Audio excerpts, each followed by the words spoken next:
बहुत समय पहले की बात है। कमालपुर नाम के गांव में एक बहुत साहसी और शूरवीर राजकुमार रहता था। उसने अपनी वीरता से बड़े बड़े योद्धाओं को परास्त कर दिया था। दूर दूर देशों में उसकी वीरता के किस्से थे। कोई भी योद्धा उसके सामने टिक नहीं पाता था। उसके माता पिता को अपने पुत्र पर बहुत गर्व था। जगह जगह से लोग आते उसकी तारीफ करते राजा रानी से। राजा रानी अपने बेटे की किस्से कहानियां सुनकर बहुत खुश होते।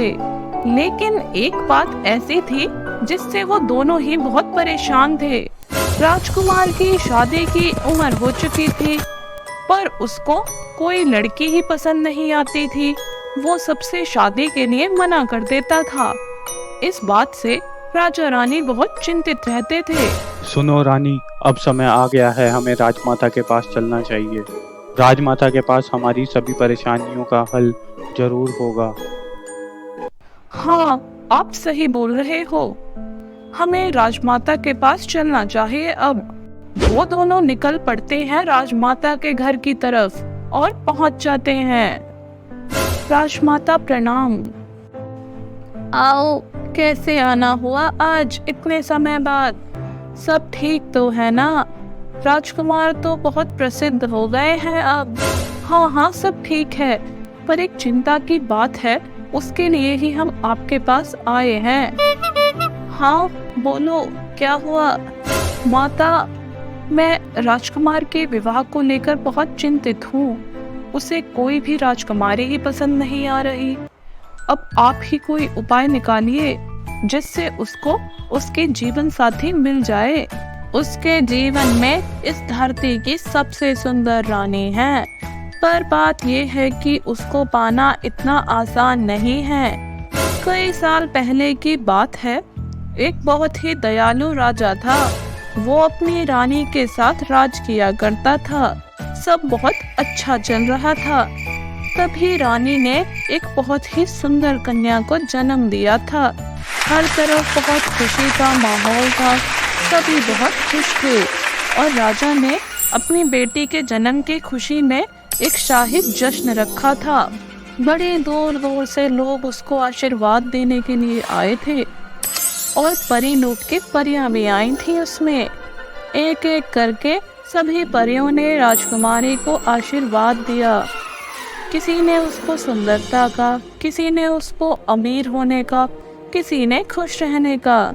सबने अपनी अपनी शक्तियों के हिसाब से आशीर्वाद दिए। और तभी बहुत गुस्से में वहां पर आई काली परी। उसको गुस्से में देखकर राजा भागा। राजा को देखते ही काले परी बोले, राजा, तूने सारी परियों को बुलाया, बस तूने मुझे नहीं बुलाया। ये तूने अपमान किया है मेरा। तूने बेइज्जत किया है मुझे बहुत। अब मैं तुझे छोड़ूंगी नहीं। मुझे माफ कर दो। तभी काली परी ने अपनी छड़ी उठाई और राजकुमारी को श्राप दे दिया। मैं तुझे श्राप देती हूँ, 18 साल की होते ही तू मर जाएगी। नहीं, ये तुमने क्या कह दिया? सब बहुत छोटी है। हमारी गलती की सजा हमारे बेटे को ना दे। तूने मेरा घोर अपमान किया है, सजा तो मिलनी ही है तुझे। ऐसा ना करें। ऐसा बोलकर काली परी वहां से गुस्से में चली गई। अब हंसी खुशी का माहौल शोक में बदल गया था। हर तरफ मायूसी छा गई थी। कोई खुश नहीं था।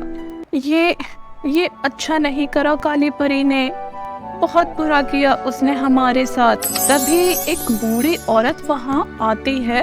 राजा रानी उसे अपने महल में बुला लेते हैं, उसकी सेवा करते हैं और उनकी सेवा से खुश होके वो बोले, महाराज, क्या मैं आपकी बेटी से मिल सकती हूँ?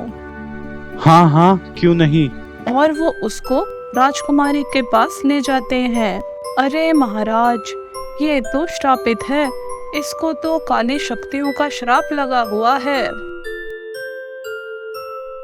आप चिंता ना करें, मैं इस श्राप को खत्म तो नहीं कर सकती, पर अपनी शक्तियों से मैं इसके असर को कम कर सकती हूँ।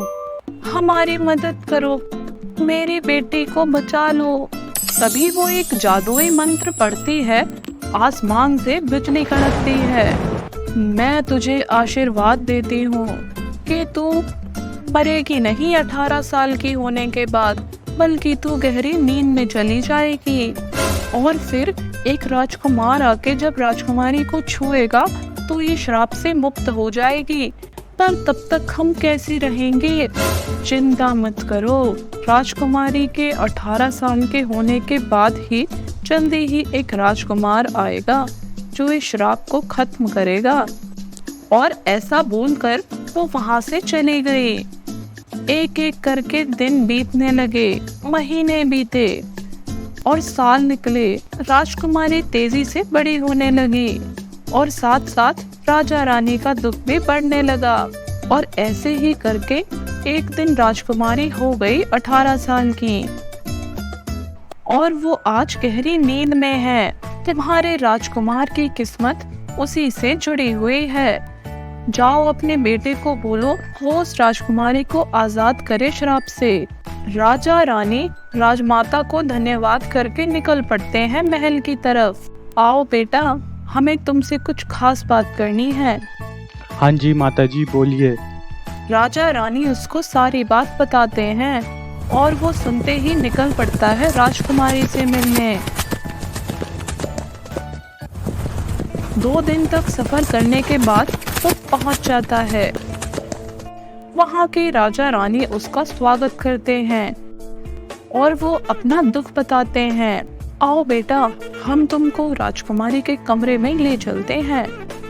वो राजकुमारी को देखता ही रह जाता है। राजकुमारी इतनी सुंदर जो थे, वो फटाफट राजकुमारी को छू देता है और तभी राजकुमारी नींद से उठ जाती हैं। राजा रानी ये देखकर बहुत खुश हो जाते हैं। वो राजकुमारी को मिलते हैं और राजा रानी उसके बाद उन दोनों की शादी करा देते हैं। उसके बाद राजकुमार और राजकुमारी खुशी खुशी अपना जीवन व्यतीत करते हैं।